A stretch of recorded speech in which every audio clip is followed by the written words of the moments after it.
மதிப்பிற்குரிய கொட்டை பிரியர்களே மற்றும் மரக்கிளை வாழ் நண்பர்களே, என் பெயர் சின்னு. இன்று நான் பேசப்போகும் தலைப்பு நம்மை விட பல மடங்கு பெரிய, ஆனா புத்திசாலித்தனத்துல கொஞ்சம் வீக்கான அந்த விசித்திரமான இனம், மனிதர்களை பற்றி. மனிதர்கள் ஒரு ஆச்சரியமான பிறவிகள். அவர்கள் என்ன நினைக்கிறார்கள் என்று அவர்களுக்கே தெரியாது. உதாரணத்திற்கு அந்த தோட்டம் போடும் வேலையை எடுத்துக்கொள்ளுங்கள். சரி, நாம் எல்லோரும் சேர்ந்து செய்வோம். உடனே துரத்துகிறார்கள். நான் செய்வது திருட்டு அல்ல நண்பர்களே, அது ஒரு திட்டமிட்ட இயற்கை மறுசீரமைப்பு. ஒழுங்காக இருக்கும் வரிசையை விட நான் ஆங்காங்கே புதைத்து வைக்கும் கொட்டைகள் தான் அந்த தோட்டத்திற்கு ஒரு கலைநயம் சேர்க்கிறது. இதை அவர்கள் எப்போது புரிந்து கொள்வார்களோ?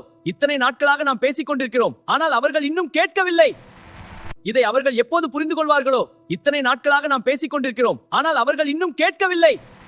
காலை வணக்கம் நண்பர்களே, இன்று நமது உடற்பயிற்சி தொடங்குவோம். தொடங்கள். காலையிலேயே காதுகளில் எதையோ மாட்டிக்கொண்டு ஓடுகிறார்கள். ஏன் ஓடுகிறார்கள்? பின்னால் எந்த காக்கையும் துரத்தவில்லை, பூனையும் வரவில்லை. அவங்க ஏன் ஓடுறாங்கன்னு எனக்கு புரியல. நாம் ஒரு பழத்துக்காக ஓடுறோம், அவங்க எதுக்காக ஓடுற? அந்த பிள்ளையாருக்கு தான் வெளிச்சம். இருப்பதிலே கொடுமை அந்த செல்ஃபி மோகம். நாம் ஒரு கொட்டையை ரசித்து சாப்பிட்டுக் கொண்டிருக்கும் போது இதை அவர்கள் எப்போது புரிந்து கொள்வார்களோ? இத்தனை நாட்களாக நாம் பேசிக் கொண்டிருக்கிறோம், ஆனால் அவர்கள் இன்னும் கேட்கவில்லை. காலை வணக்கம் நண்பர்களே, இன்று நமது உடற்பயிற்சி தொடங்குவோம். தொடங்கள்.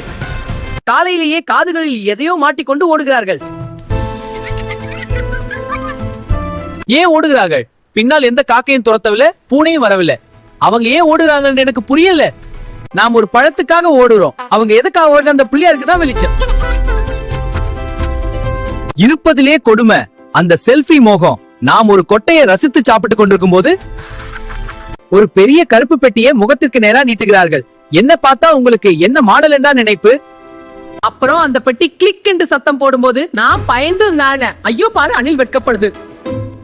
அடே, அது வெட்கவில்லடா, உயிர் பயம். இருந்தாலும் மனிதர்களிடம் எனக்கு பிடித்த ஒரு விஷயம் உண்டு. அதுதான் அவர்கள் போடும் அந்த பிக்னிக். விதவிதமான தின்பண்டங்களை விரித்து வச்சு விட்டு யாராவது ஒருவன் அங்கே பாருன்னு சொல்லும் போது நான் உள்ள புகுந்து ஒரு பிஸ்கட்டை தூக்கினால்